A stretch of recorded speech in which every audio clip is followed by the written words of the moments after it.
龍が如くスタジオ、チーフプロデューサーの坂本と申します。よろしくお願いします。So I am the chief producer of the Ryugagotoku Studios. The Ryugagotoku Studios. It's nice to be here. 仕事がいいですよね。Okay. Nice to meet you. We had in Berlin at like a Dragon Ishin event in the Samurai Museum in Berlin. So my first question is, have you ever thought before that the spin-off would make its way to the West? Like what went into the thought process to develop, remake this for the West? 先はこの場所を紹介して、その後は維新はいずれか海外にも出すつもりでしたか、それともなんかこうモチベーションとか動機を教えていただければ。オリジナル版を作った2014年の時はまるでローカライズをするつもりはありませんでした。So when we made the original in 2014, we never intended to have it as a overseas release. はい。でただ龍が如くゼロ以降かなりローカライズをして世界中のファンの人も楽しんでいただける状況になってきたので、龍が如く維新自体はローカライズされてなかったんですけども、それを受けて海外のファンの人たちがぜひプレイしたいっていう声を本当長年こうなんでしょうリクエストを出してくれて、いつかローカライズをして世に出したいなっていう思いはやっぱり強くありました。However, after Ishin, we released Yakuza 0, and that we did localize and release overseas. And a lot of people really enjoyed it, and they got into our series through it. And we had a lot of people say, hey, the title that came out before this was Ishin. How about you localize that and release it? So that was a really big encouragement and motivation for us to release our game. ただ正しくローカライズできるかなっていうのはすごく昔から懸念があったので、それでこう海外で発売しなかったっていう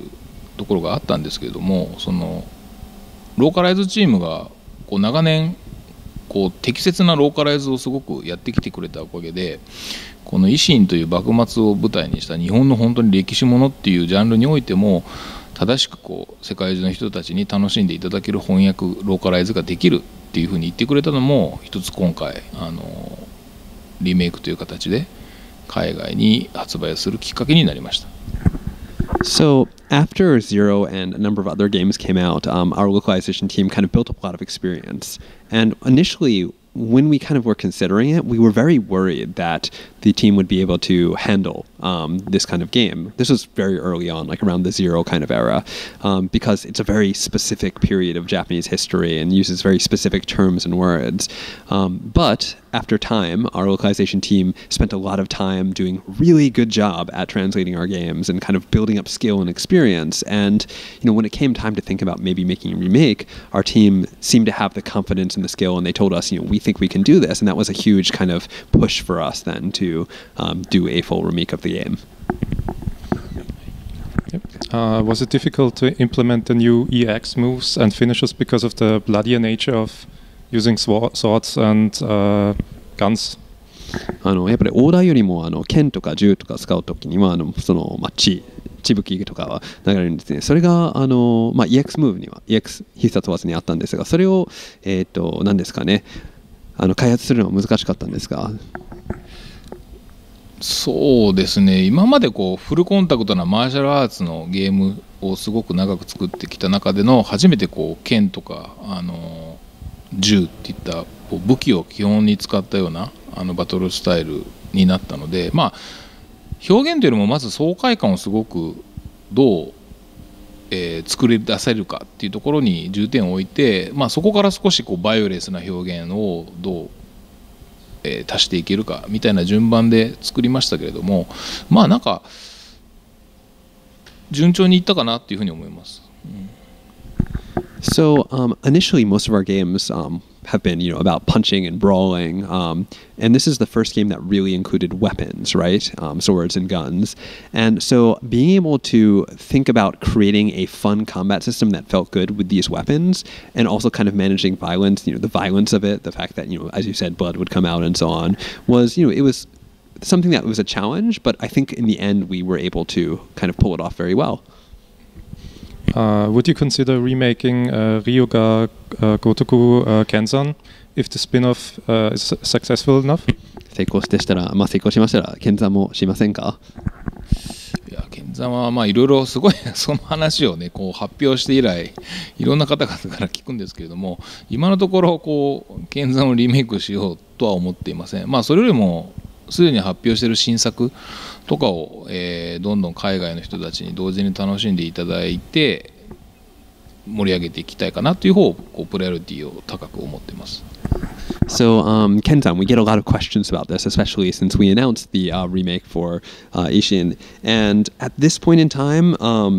we're not really considering doing a remake of it. If we were going to be doing that, we think we'd rather spend the time and the energy kind of making all of these new games, including the ones that we've already announced.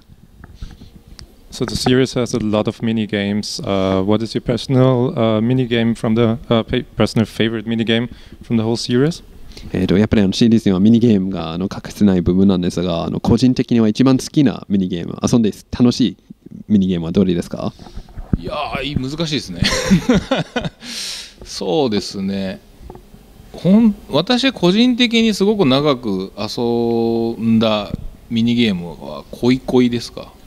はい、あれはすごいスルメゲーのように、はい、遊べるミニゲームだと思います。That's a really hard question, but thinking about the game that I probably put the most amount of time that I really enjoyed was Koi Koi. So that's a game that you can kind of play casually and do a lot of. So I think I probably played that a lot. Are you also thinking about new spin-off ideas, or would you consider letting the Yakuza series collide with different Sega games or Sega worlds? 他の概念とかお考えでしょうか？または他のセガで開発しているゲームとなんかこう合体してゲーム作ることを考えていますでしょうか？今は全くそういう構想はしておらず、やっぱりこう新作をどうこう良い出来にするかっていうところにすごく重点を置いてるんですけれども、まあなんでしょうね、将来的にはまたいろんなスピンオフなのかちょっとわからないですけど、まあいろいろファンの方が盛り上がる形ができたらいいかなというふうには思っていますけどね。はい、So currently we have no plans for spin-offs or the kind of thing that you suggested. We'd rather spend our time focusing on making the games that we've already announced kind of the best games that they possibly can be. That's what we're really focusing on. That being said, we are thinking about, we think at some point in the future, I'm not sure if you could call it a spin-off or anything, but we are thinking about other games that fans of our series would really get excited and about. So, yeah. As last question, considering remaking the game, are there any parts of the game that you didn't need to touch on that you could just use as they are from the original? リメイクに至ってやっぱり触らなくてもいいんじゃないかっていう部分はあったんでしょうか？やっぱりメインストーリーは本当にもともとオリジナルもすごくいい出来だったので、こうリメイクでまた新たにお話を何か変えたりする必要は全くないって思ってましたけれども、